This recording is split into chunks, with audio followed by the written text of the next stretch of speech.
So I need the public's help in exposing some members of my community who are involved in human trafficking and drug trafficking. I've went to the police. They have told me that they have been trying to nail these people for some time. It's not what you know, it's what you can prove.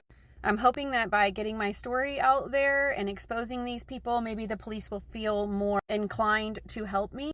Start by saying that I was sexually assaulted multiple times throughout my youth, and one time in particular, 1998, I was assaulted by a 38-year-old man. When I was 12, he was sentenced to 38 years in prison. As a result of the sexual assault at such a young age, it caused me to make a series of terrible life decisions. I had a lot of self-doubt, a lack of self-love.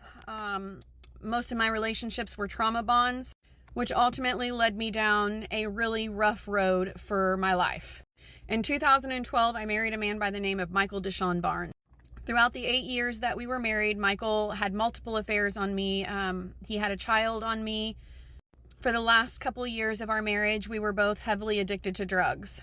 Heroin, meth, you name it. At one point in time, Michael was receiving 1-gallon Ziploc baggies of blue crystal meth from Texas in the mail. His cousin Pookie had went to Texas and somehow become affiliated with some cartel members down there and had access to large quantities of dope. He was sending them to us in the mail. My husband, Michael Deshaun Barnes, was not much of a dope dealer. He was more of a dope user. Michael tricked off most of that bag. Mike ended up owing the cartel in Texas a ton of money. Unbeknownst to me, he attempted to trade me for his dope debt. Once I became aware of what was going on, we were already in the car headed to the location where he was supposed to drop me off to them. I jumped out of the car and ran down the road like a crazy person and hid in someone's bushes until my mom came to pick me.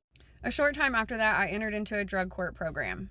I completely transformed my life. I no longer use substances and have been clean for the last 7 years.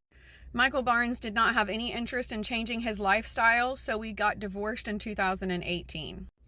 Mike was still involved with his gang-affiliated friends and was still trafficking substances and committing crimes like no other. Michael became involved with a woman by the name of Tonika Johnson. Tonika Johnson's family are known drug traffickers in our small community. Her family members have been arrested on multiple occasions for multiple different charges involving drug trafficking, fentanyl, heroin, meth, you name it, they've done it. Since 2016, Michael Deshaun Barnes, Quentin Shannon, Tonika Johnson, and Whitney, my counselor from Milestone, who just happens to be Tonika's cousin. I had no idea that was the case as I was spilling out all of my most personal, intimate details to her. Apparently, these people have decided that their lives would be better off if I didn't exist. They have been paying people in the community with cash and in drugs to do heinous things to me. They have spread rumors about me to the point where it is almost impossible for me to gain employment in my hometown. They have paid people on my jobs to put things in my food and drinks to make me sick. They have catfished me in relationships and on jobs. Tonika Johnson had her cousin, Danny Johnson, pretend to be interested in me. He love-bombed me and gaslit me. And yes, I fell for it. Come to find out, Danny is a transgender he was only pretending to be interested in me for cash towards his transition. I remember one time he offered me a blunt and I took one puff off of the blunt and I immediately smacked my face on the floor.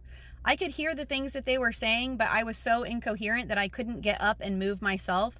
Danny carried me upstairs and laid me on an air mattress in a spare bedroom. I could hear Danny and his cousin conversating about me, talking about that he really liked me and he wanted to keep me. Just this one. Can I just keep this one? That tells me that this is not the first time that Danny Johnson has done this to a female. More recently, they catfished me on a job. They offered me a fictitious position. The position never actually existed. They offered me to be the general manager of Moe's Southwest Grill in Zionsville, Indiana. Moe's Southwest Grill in Zionsville already had a general manager. The general manager was a man named Juan. He is a Hispanic male. He had hired his entire family to work there. They were all obviously Hispanic and they are all on work visas from Mexico. I had no idea that these people were affiliated with my ex-husband and his gang. Upon accepting the job, these people committed heinous acts against me at work. They neglected to pay me my last paycheck. They even allowed me to hire my son as an employee and never once paid him for any of the work that he did there. They still owe him. These people from my community who are involved in gang stalking me, attacking me, and trying to have me trafficked for their own financial gain have started YouTube channels where they pretend to read tarot cards. They're not actually reading the tarot cards. They're gossiping about people in our community and their criminal acts. Please feel free to check my profile where I have listed these individuals with pictures of their YouTube pages and their actual names. There's pictures of Tonika Johnson. There's pictures of Danny Johnson after his transition. There's pictures of Whitney. There's pictures of everyone. All the proof you need is on their YouTube channels where they gossip about all the things that they've done to me.